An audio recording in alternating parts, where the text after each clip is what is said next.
मैं व्यासपीठ को नमन करते हुए, इस पावन मंच को प्रणाम करते हुए आप सबको अपना प्रणाम निवेदित करता हूँ।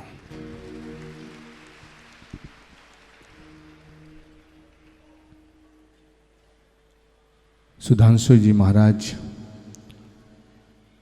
भारत की नहीं पूरे विश्व की एक ऐसी शख्सियत हैं जिनको सुन सुन करके हम लोग बोलना सीखे हैं। मैं चाहूँगा उनके श्री चरणों में एक बार जोरदार तालियों से अपना प्रणाम निवेदित करें। जिस मंच को सुधांशु जी महाराज जैसे महापुरुष का आशीर्वाद, सहयोग, समर्थन और सानिध्य प्राप्त हो जाता है तो सफलता की गारंटी सुनिश्चित हो जाती है।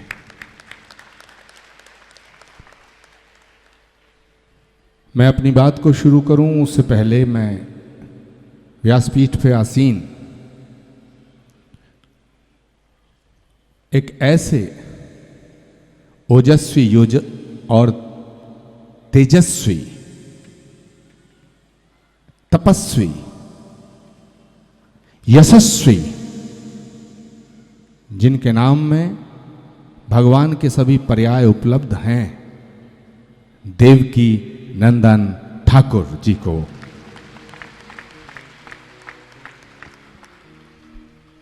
बहुत बहुत शुभकामनाएं, व्यासपीठ को नमन। और आज जमुना के इस तट पर हम सब इकट्ठे हुए हैं।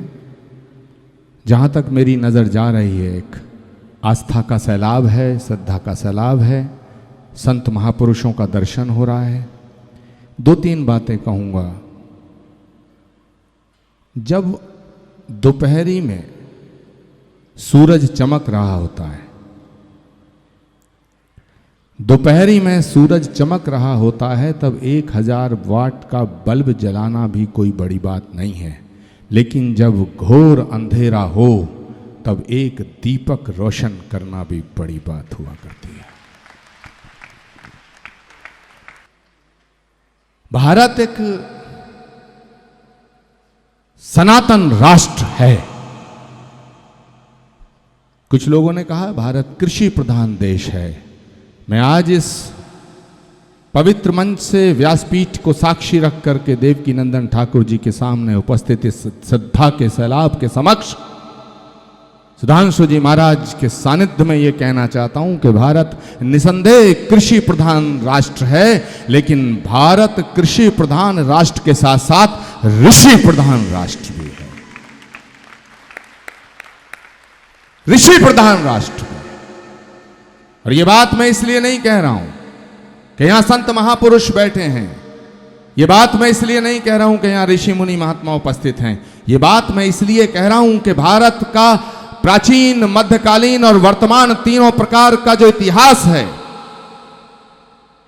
पूरी दुनिया के सामने 3 प्रकार का इतिहास है। एक है एंशिएंट हिस्ट्री, एक है मेडिवल हिस्ट्री, एक है मॉडर्न हिस्ट्री, यानी प्राचीन इतिहास, मध्यकालीन इतिहास और आधुनिक इतिहास। तीनों इतिहास साक्षी हैं कि जब जब भारत को किसी ने गलत दृष्टि से देखा है तो भारत को सशक्त करने के लिए, भारत को शक्तिशाली करने के लिए, भारत की आन बान शान बचाने के लिए भारत के ऋषियों ने अपनी अस्थियां तक कुर्बान कर दी हैं। इसलिए मैं कहना चाहता हूं कि भारत कृषि प्रधान राष्ट्र के साथ साथ ऋषि प्रधान राष्ट्र है। अब सवाल एक उठता है, सवाल उठता है, और वो सवाल मेरा नहीं है, वो सवाल सुधांशु जी महाराज का नहीं है, वो सवाल आचार्य सतीश का नहीं है, वो सवाल आपका नहीं है, वो सवाल सिर्फ चंद सनातन को मानने वाले और सनातन के इस धर्म को मानने वाले करोड़ों अनुयायियों का नहीं है।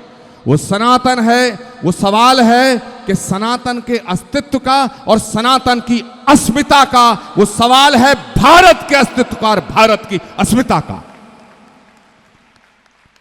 अब बहुत से लोग कहते हैं कि भारत धर्मनिरपेक्ष राष्ट्र है। पूज्य महाराज श्री मैं कहना चाहता हूं, निसंदेह भारत को धर्मनिरपेक्ष राष्ट्र कहा गया है, लेकिन भारत धर्मनिरपेक्ष राष्ट्र, कोई भी राष्ट्र यदि धर्म से विमुख हो गया तो वो राष्ट्र कैसे हो सकता है। मैं आज बहुत बड़ी बात कहना चाहता हूं कि जो निरपेक्ष है, जो ना इधर का है ना उधर का है, वो स्वाभिमानी राष्ट्र नहीं हो सकता है। भारत धर्मनिरपेक्ष की बजाय भारत धर्म सापेक्ष राष्ट्र है।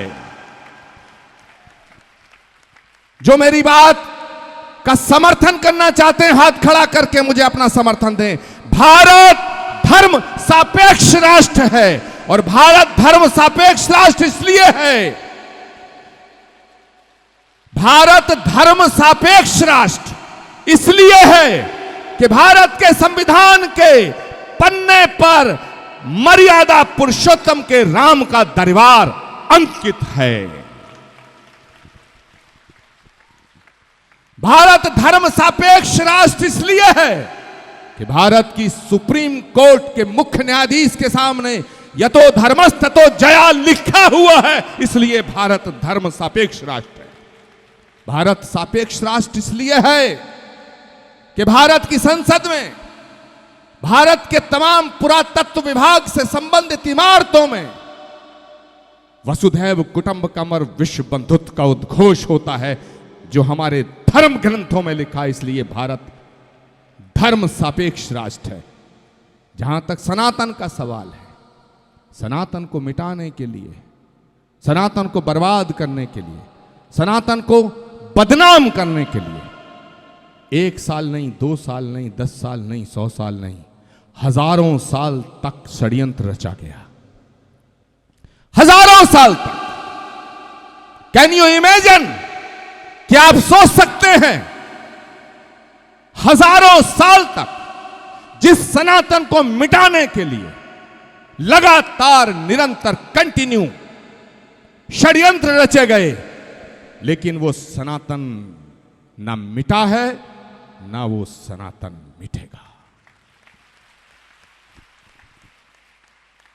वो सनातन नहीं मिट सकता है, लेकिन उस सनातन को जागृत करने की आवश्यकता होती है।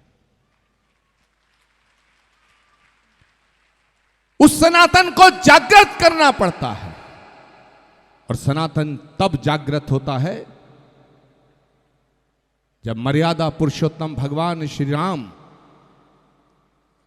अहंकार में चूर हुए रावण की नाभि में अग्निबाण का जब प्रहार करते हैं और अहंकार की लंका को ध्वस्त कर देते हैं, तब सनातन जागृत होता है। देवकी नंदन ठाकुर जी कुरुक्षेत्र के मैदान में भगवान श्री कृष्ण अर्जुन के रथ पे खड़े होकर के जब कहते हैं परित्राणाय साधुनाम विनाशाय च दुष्कृताम धर्म संस्थापनार्थाय संभवामि युगे युगे, तब सनातन जागृत होता है। देवकी नंदन जी ठाकुर जी महाराज भारत का एक सन्यासी शिकागो की धरती पर विश्व बंधुत्व का उद्घोष करता है। जब विवेकानंद शंखनाद करता है, तब सनातन जागृत होता है।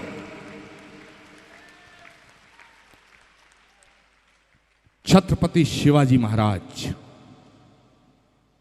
छत्रपति शिवाजी महाराज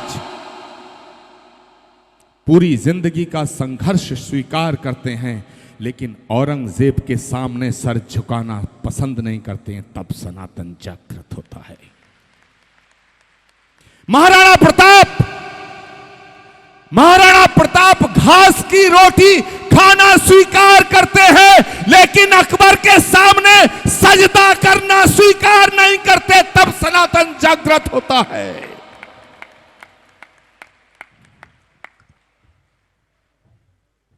गुरु गोविंद सिंह जी महाराज अपने बच्चों को दीवार में चुनवाना स्वीकार कर लेते हैं, लेकिन सनातन पे आंच नहीं आने देते, तब सनातन जागृत होता है। एक गरीब घर घर में पैदा हुआ बालक, चाय वाले के घर में पैदा हुआ बालक बड़ा होकर के भारत के प्रधानमंत्री के पद पे रहते हुए अयोध्या में 500 साल के संघर्ष को खत्म करके राम मंदिर की प्रतिष्ठा करता है, तब सनातन जागृत होता है। सुधांशु महाराज जी ने कहा, भगवान कृष्ण ही कल्कि के रूप में कल्कि धाम अवतरित होंगे संभल में, ये पुराण कहता है। भारत का यशस्वी प्रधानमंत्री नरेंद्र मोदी 19 फरवरी को श्री कल्कि धाम का शिलान्यास अपने कर कमलों से करता है, तब सनातन जागृत होता है। और मेरे मित्रों, भारत का एक युवा संत,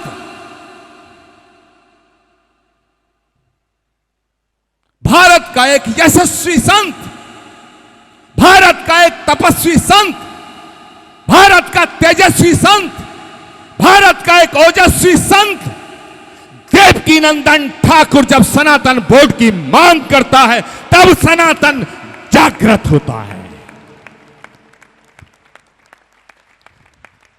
हम किसी का अपमान नहीं करना चाहते साहब। हिंदुस्तान के अंदर हजारों बोर्ड हैं। भारत सरकार राज्य सरकारों को मिलाया जाए, X board, Y board, Z board, पता नहीं कितने बोर्ड हैं। अगड़ा बोर्ड, पिछड़ा बोर्ड, ऊंचा बोर्ड, नीचा बोर्ड, काला बोर्ड, पीला बोर्ड, पतला बोर्ड, मोटा board, CBSE board, ICSE board, सिया बोर्ड, सुन्नी बोर्ड, वक्फ बोर्ड।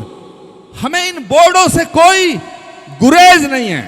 हम किसी बोर्ड को, जैसा सुधांशु जी महाराज ने कहा, हम किसी बोर्ड को उसका स्विच ऑफ नहीं करना चाहते, लेकिन सनातन की रक्षा के लिए सनातन बोर्ड को हम लेकर के रहेंगे।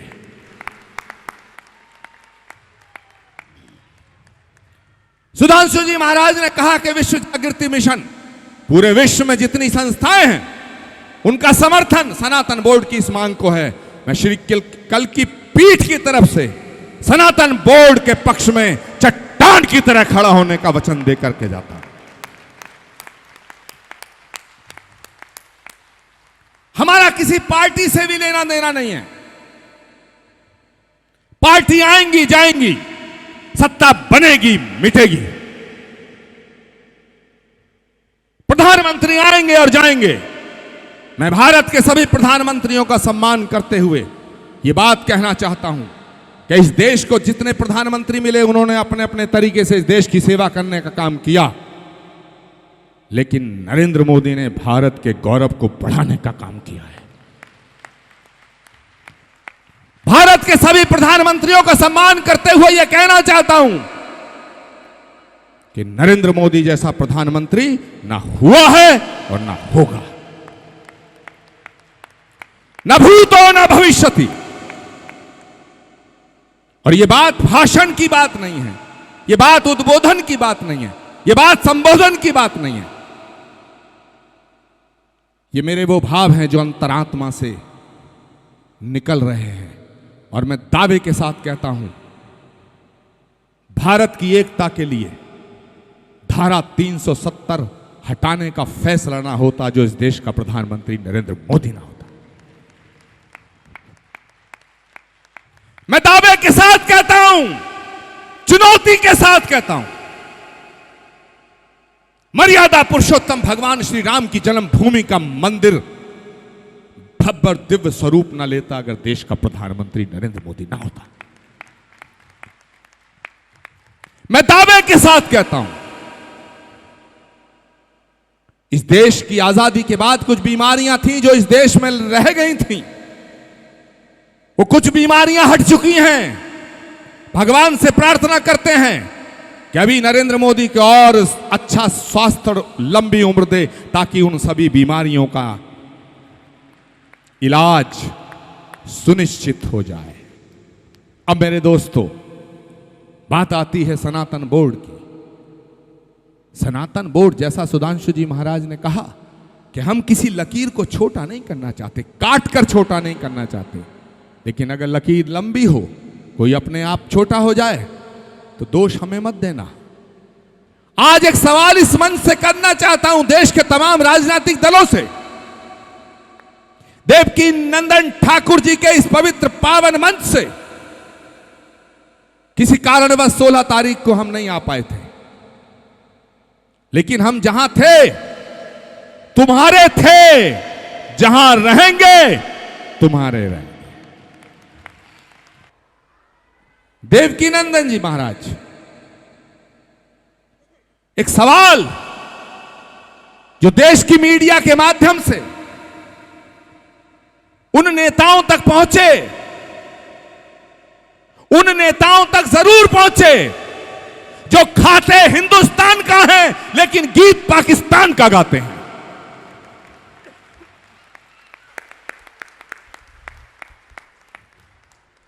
अगर इतना पाकिस्तान प्यारा है तो जाओ वहां जाओ, किराया हम दे देंगे।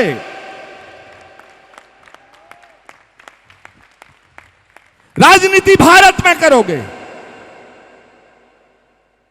राजनीति भारत में करोगे, चुनाव भारत में लड़ोगे और भारत की नई संसद का जब निर्माण होता है तब मातम मनाओगे।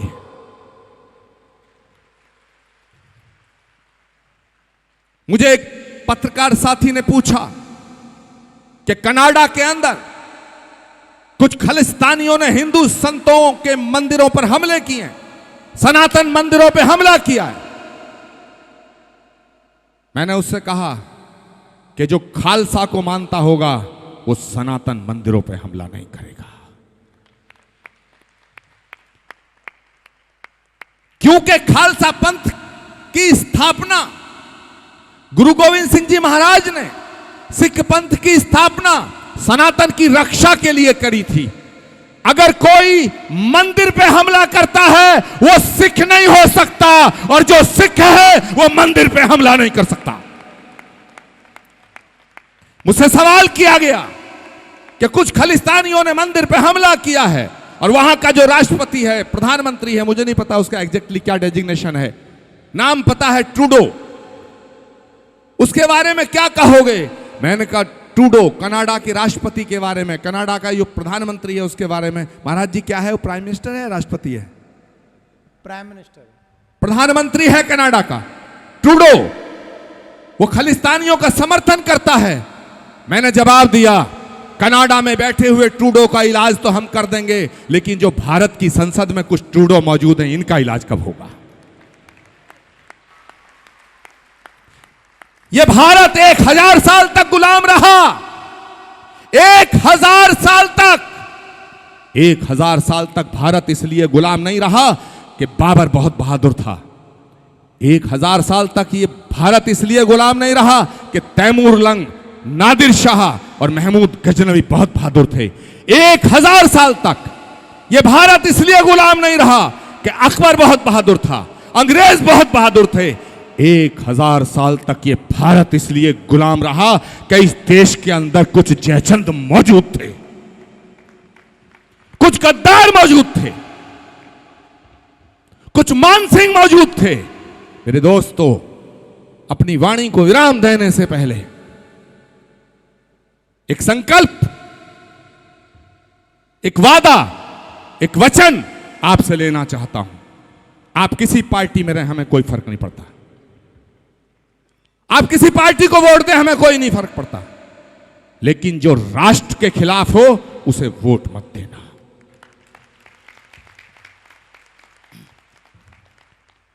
और आपका अगर विरोधी भी हो, अगर आपकी उससे कोई लड़ाई हो, व्यक्तिगत लड़ाई हो, सामाजिक लड़ाई हो, व्यवहारिक लड़ाई हो, लेकिन वो राष्ट्रभक्त हो, तो उसे अंधे होकर के वोट देना। हमें एक नया राष्ट्र बनाना है। मैं भारतीय जनता पार्टी का सदस्य नहीं हूं, मैंने भारतीय जनता पार्टी को ज्वाइन नहीं किया, लेकिन मैंने भारत के प्रधानमंत्री को ज्वाइन किया है।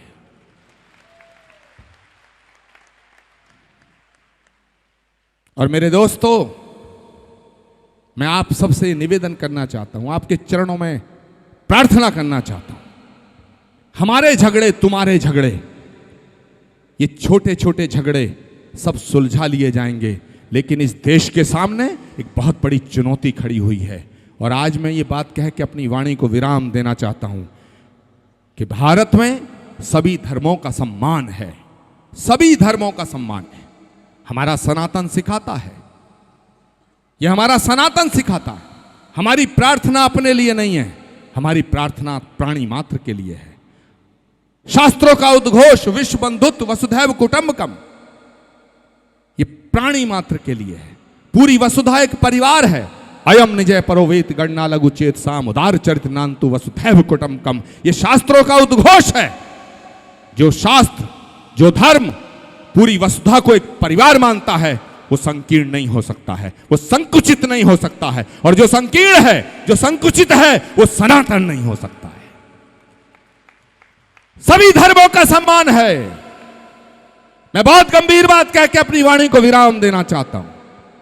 भारत में सभी धर्मों का सम्मान है, लेकिन सभी धर्म एक समान नहीं हो सकते हैं। क्यों नहीं हो सकते हैं?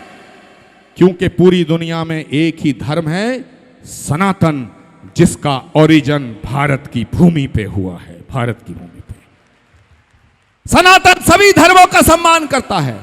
किसी धर्म की उत्पत्ति अरब में हुई, किसी धर्म की यरूशलेम में हुई, लेकिन भारत भूमि वो भूमि है जहां से सनातन पैदा हुआ है। इसलिए सनातन को भारत से अलग नहीं किया जा सकता है। जो सनातन का नहीं, वो भारत का नहीं हो सकता। जो सनातन का नहीं, वो भारत का नहीं हो सकता। और जो भारत का नहीं है, वो सनातन का नहीं हो सकता। तो मेरे दोस्तों, 4 पंक्तियां निवेदित करते हुए अपनी वाणी को विराम देता हूं कि तकदीर को ना कोस, नियत आजमा के देख।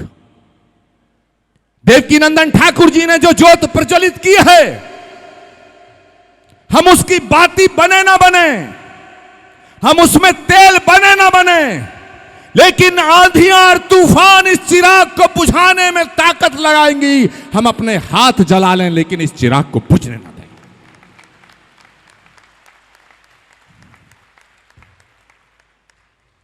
तकदीर को न कोस। हमारे समाज में कुछ लोग हैं जो सनातन को अगड़े पिछड़े के रूप में बांटना चाहते हैं, जातियों में विभाजित करना चाहते हैं, भाषा में विभाजित करना चाहते हैं। ये और कोई लोग नहीं है, वही लोग हैं जिन्होंने भारत के टुकड़े किए थे। हम विभाजन की विभीषिका को एक बार झेल चुके हैं। 1947 में भारत का विभाजन हुआ। भारत के विभाजन की विभीषिका का जख्म हमारी आत्मा पे आज तक है, वो नासूर बन चुका है। हम इस देश का और विभाजन नहीं चाहते।